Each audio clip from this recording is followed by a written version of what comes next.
Kemudian ketika kita punya peralatan, maka ada saatnya peralatan itu tidak bisa digunakan lagi. Mungkin 5 tahun atau 10 tahun tergantung dari kualitas peralatannya.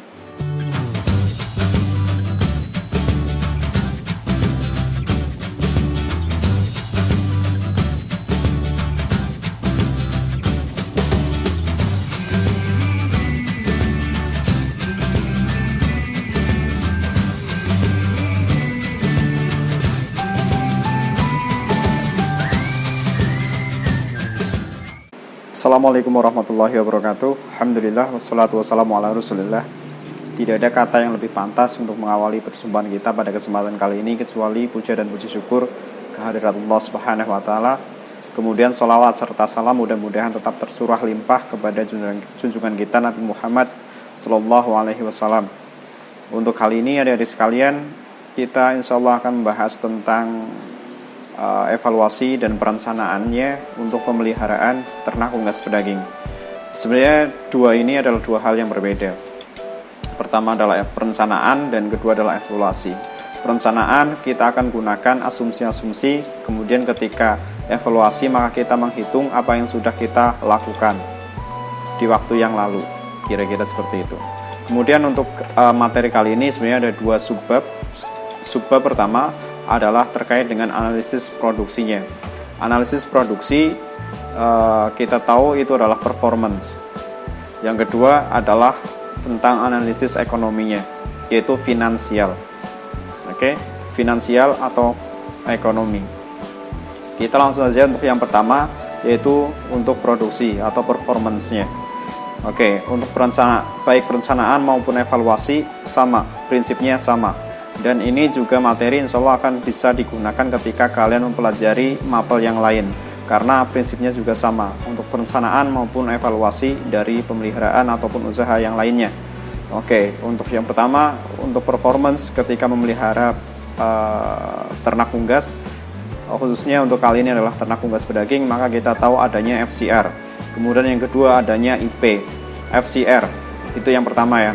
Kita langsung bahas saja untuk yang pertama, yaitu feed conversion ratio, yaitu adalah indikator dari produksi yang menggambarkan efisiensi dari pakannya. Kenapa pakan? Karena feed conversion ratio adalah rasio dari pengubahan pakan menjadi produksinya. Maka di situ rumusnya adalah pakan yang sudah habis dimakan oleh ayam ataupun ternak lainnya, kemudian dibagi dengan kilogram dari produksinya, kira-kira seperti itu. Ketika daging, maka berapa daging yang dihasilkan, seluruh bobot ayamnya berapa yang dipanen gitu ya.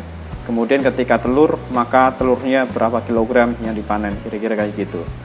Dan biasanya FCR ini memiliki standar juga gitu ya. Maka standar ini juga digunakan secara internasional. Kenapa seperti itu? Karena ini berdasarkan strain dari ayamnya. Contoh, ketika kita menggunakan strain COB, maka kita berdasarkan standar COB, kira-kira seperti itu. Tetapi berdasarkan yang terjadi di lapangan, maka standar dari FCR berbeda-beda tergantung dengan perusahaannya. Perusahaan menggunakan yang mana, kira-kira seperti itu. Kemudian untuk standar ini sebenarnya sebagai patokan kita ketika kita memelihara ataupun akan memelihara. Jadi FCR aktual kemudian dibandingkan dengan FCR standarnya, yaitu yang aktual dikurangi yang standar. Contoh, ketika kita punya FCR aktual 1,56, maka di standarnya taruh saja 1,58. Maka di situ hasilnya adalah minus 0,02. Ketika hasilnya minus, maka itu akan lebih baik, karena pada prinsipnya FCR aktualnya lebih kecil daripada FCR dari standarnya. Semakin kecil FCR, maka itu akan semakin efisien. Itu menandakan bahwa pemeliharaan semakin efisien, kira-kira seperti itu. Kita lanjut pada yang kedua, yaitu IP, yaitu indeks produksi. Ketika indeks produksi ini adalah disebut juga dengan IEF. Di perusahaan disebut juga dengan IEF. Tulisannya EEF gitu ya. Kepanjangannya silakan dicari lagi di Google. Kira-kira seperti itu. IP ini sebenarnya indikator dari produksi atau performance yang sebenarnya kita gunakan untuk indikator secara keseluruhan. Kenapa keseluruhan? Karena banyak faktor-faktor yang ada di situ. Contoh faktornya adalah kematian, kemudian kematian atau mortalitas yang berpengaruh langsung pada persen dari ayam hidupnya, artinya persen dari ayam yang dipanennya. Kemudian yang kedua adalah perataan bobot badan, yang ketiga adalah FCR, yang keempat adalah umurnya. Ketika sudah dipanen maka menjadi rataan umur panen. Kira-kira seperti itu.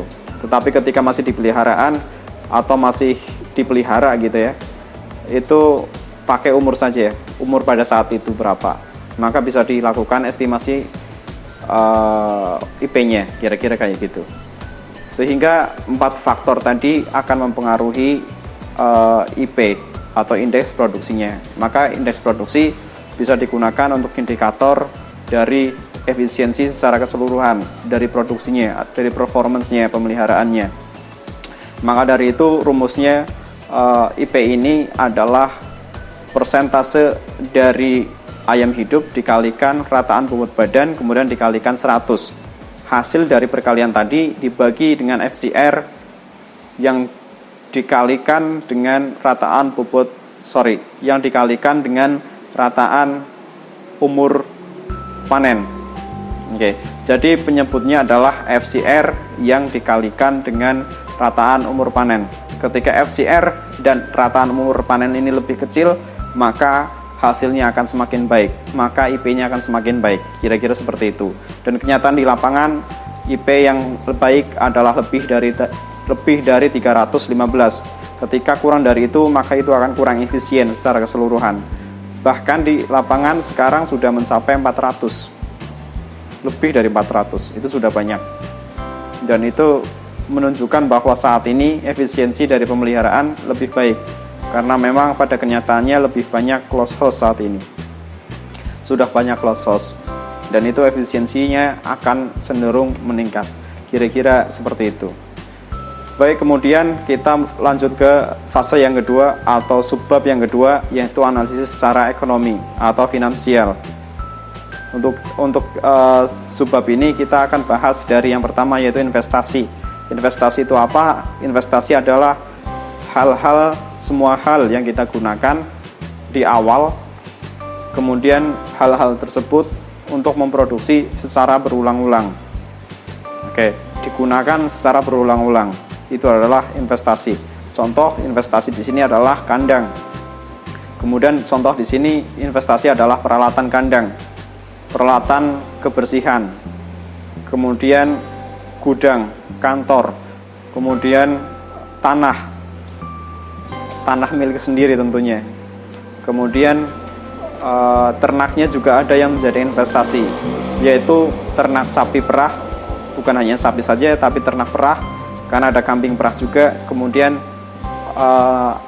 ternak petelur, ayam petelur, puyuh petelur, bebek petelur, dan sebagainya. Kenapa mereka menjadi investasi? Karena mereka yang diambil bukan ternak tersebut, bukan ternak itu sendiri, tetapi hasil dari ternaknya. Sehingga ternak itu digunakan berulang-ulang untuk didapatkan hasilnya atau produknya, yaitu berupa susu untuk ternak perah dan berupa telur untuk ternak petelur. Kira-kira seperti itu. Itu investasi. Kemudian setiap investasi memiliki umur teknis. Ketika kita membangun kandang, maka ada saatnya kandang itu tidak bisa digunakan lagi. Mungkin 20 tahun, 10 tahun dan sebagainya, tergantung konstruksinya. Kemudian ketika kita punya peralatan, maka ada saatnya peralatan itu tidak bisa digunakan lagi. Mungkin 5 tahun atau 10 tahun tergantung dari kualitas peralatannya. Kemudian untuk mengcover ketika peralatan itu sudah tidak bisa digunakan lagi, ternak itu sudah tidak bisa digunakan lagi atau afkir, kemudian ketika kandang itu tidak bisa digunakan lagi, maka kita sudah menabung dengan setiap periodenya yang jumlahnya sudah diasumsikan, yang sudah diperhitungkan, yaitu dengan penyusutan. Jadi penyusutan adalah biaya yang kita tabung supaya pada akhirnya setelah barang ataupun alat-alat tadi, investasi tadi sudah tidak bisa digunakan lagi, atau umur teknisnya sudah habis, maka kita bisa menggunakannya. Kita bisa membuatnya kembali, kita bisa membelinya kembali, kita bisa membangunnya kembali. Kira-kira kayak gitu. Itu fungsi dari penyusutan. Kemudian setelah penyusutan, maka kita ada yang namanya biaya. Biaya pun macam-macam. Di sini adalah biaya produksi atau disebut juga dengan biaya operasional. Biaya produksi atau operasional memiliki dua hal atau terbagi dari dua hal, yaitu biaya tetap dan biaya variabel. Ketika biaya tetap, maka dia jumlahnya akan tetap. Ketika variabel, maka jumlahnya akan berubah-ubah. Kenapa tetap? Jumlahnya akan tetap karena di situ tidak terpengaruh oleh volume produksi, tidak terpengaruh oleh banyaknya yang dipelihara, tidak terpengaruh oleh populasi. Ketika sudah membangun kandang, maka di situ biayanya yang muncul adalah biaya penyusutannya, yang salah satunya untuk perawatannya juga. Maka yang dikeluarkan segitu-gitu aja. Kemudian ketika punya karyawan tetap, maka yang dikeluarkan setiap bulannya sama. Kira-kira seperti itu. Itu adalah penyusutan. Dan ada juga sewa. Untuk lebih jelasnya nanti juga saya akan berikan contohnya. Kemudian untuk biaya variabel, maka dia terpengaruh oleh volume produksi atau populasi yang dipelihara. Kira-kira seperti itu. Contohnya ya pakan, obat-obatan dan sebagainya. Semakin banyak populasinya, semakin banyak volume yang diproduksi, maka semakin tinggi pula biayanya, biaya variabelnya.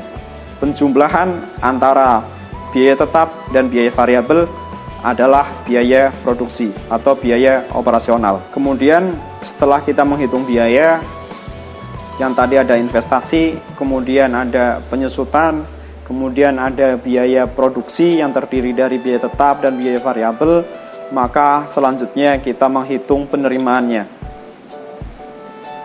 Penerimaan berbeda dengan pendapatan. Penerimaan berbeda dengan keuntungan. Berbeda ya, ada penerimaan, ada pendapatan, ada keuntungan. Penerimaan dulu. Penerimaan adalah segala sesuatu yang kita terima dari hasil produksinya. Jadi hasil penjualannya, itu adalah penerimaan kita. Itu adalah penerimaan kita. Artinya apa? Artinya produksi itu yang kita hasilkan, kemudian dikalikan harga yang kita patok dan disepakati dari negosiasi. Contoh, ketika kita menjual telur atau menjual ayam ya, per kilogramnya kita patok 17.000. Kemudian kita menjual keseluruhan ayamnya ada 2.000 ekor dan setiap ekornya 2 kg. Maka 2 kg kali 2.000 ekor dikalikan 17.000 rupiah, itu adalah penerimaan kita. Jadi masih kotor banget gitu ya. Kemudian berbeda lagi dengan pendapatan. Pendapatan adalah penerimaan yang dikurangi dari biaya produksi.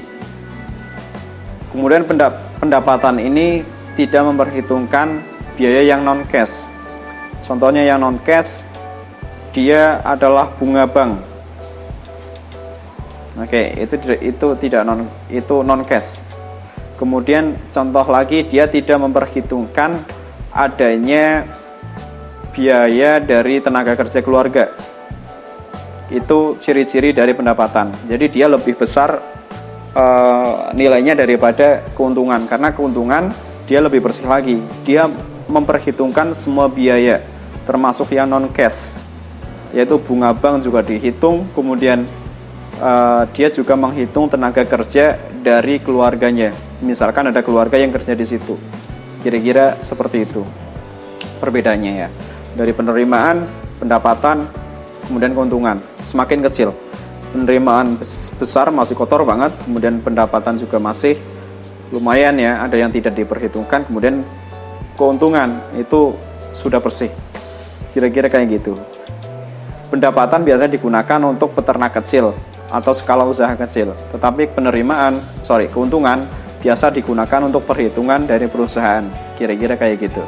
Kemudian selanjutnya, ketika kita sudah mengetahui penerimaan, kemudian pendapatan dan keuntungan, maka kita harus mencari yang namanya efisiensi usaha. Biasanya efisiensi usaha dilambangkan dengan R per C, revenue per cost, yaitu pendapatan yang dibagi dengan biaya operasional atau biaya produksi. Indikatornya adalah lebih dari 1 hasilnya. Kenapa lebih dari 1? Karena ketika R dibagi C atau revenue dibagi cost atau penerimaan dibagi biaya produksi itu sama dengan 1, artinya mereka seimbang. Mereka tidak untung dan tidak rugi. Itu adalah titik impas. Tetapi ketika hasilnya lebih dari 1, artinya revenue-nya itu lebih besar. Karena revenue itu berada di atas, kemudian cost ada di bawah. Kira-kira seperti itu. Jadi lebih dari 1, maka dia untung. Ketika kurang dari 1, rugi. Ketika 1, maka impas. Kira-kira seperti itu. Kemudian selanjutnya, kita juga mempertimbangkan adanya rentabilitas. Rentabilitas itu adalah efisiensi modal. Jadi berapa persentase keuntungan dari modalnya. Maka kita harus tahu dulu modal itu apa saja. Modal itu adalah keseluruhan yang sudah kita keluarkan, yang terdiri dari investasi, kemudian biaya operasional yang dikurangi penyusutan. Oke. Jadi investasi ditambah biaya operasional, kemudian dikurangi penyusutan, itu adalah modal. Kenapa dikurangi penyusutan? Karena penyusutan sebenarnya adalah tabungan saja. Dia tidak secara real dikeluarkan kepada pihak lain atau pihak luar, tapi berada di intern saja, disimpan saja, kira-kira kayak gitu. Itu adalah modal. Untuk mencari rentabilitas atau efisiensi modal, karena efisiensi modal adalah persentase dari laba yang dihasilkan berdasarkan modal yang dikeluarkan, maka laba yang dihasilkan dibagi dengan modal yang sudah dikeluarkan, yang terdiri tadi investasi, kemudian biaya operasional, kemudian dikurangi penyusutan. Hasilnya dikalikan 100%. Kira-kira seperti itu. Maka hasilnya adalah persentase.